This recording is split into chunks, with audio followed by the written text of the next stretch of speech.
This is English shorthand dictation from Progressive Magazine. Speed 80 word per minute. Ready? Start.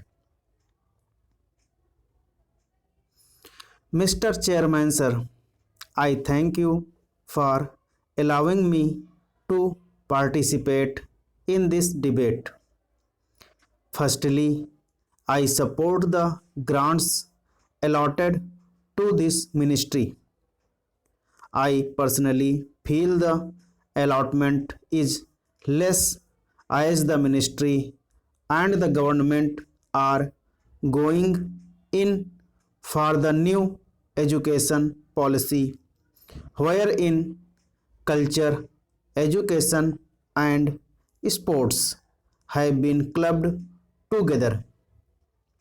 It is a very big step for the government, and I personally feel that some more time should have been spent on assessing the whole structure and the results before actually putting it into practice.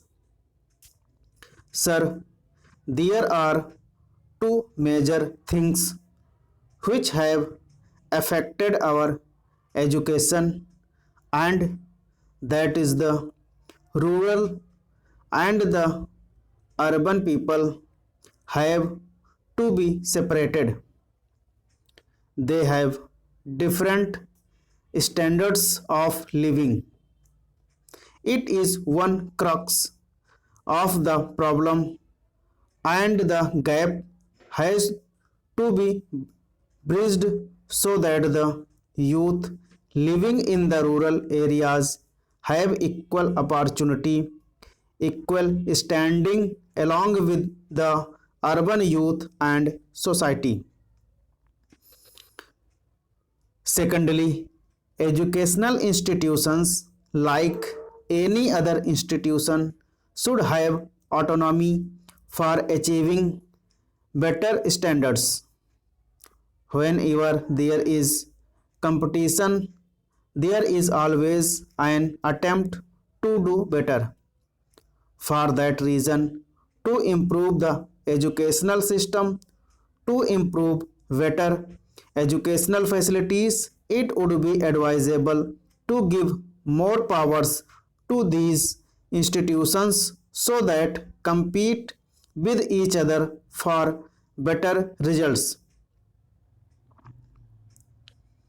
Further, the role of the government should be that of an observer and not an active participant as it has now been.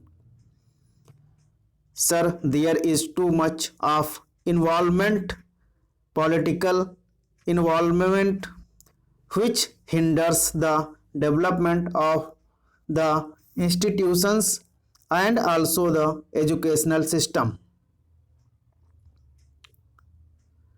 The National Education Policy was adopted in 1986. Unfortunately, we have been having drought for the last 3 years. In spite of that, I very strongly feel that the allocation of funds for education should not have been cut. For the education is a very important factor for a developing country like ours, especially where there is too much illiteracy, and for development it is very essential that a new awakening among the masses, especially among the backward people, the uneducated people, is important. For that reason, the allocation, as I said earlier, is not enough. It should not have been cut either. I now come over to culture where I want to say a few words. It was referring to the dictionary to find out exactly what culture means. It means trained and refined state of the understanding and manners and etiquette.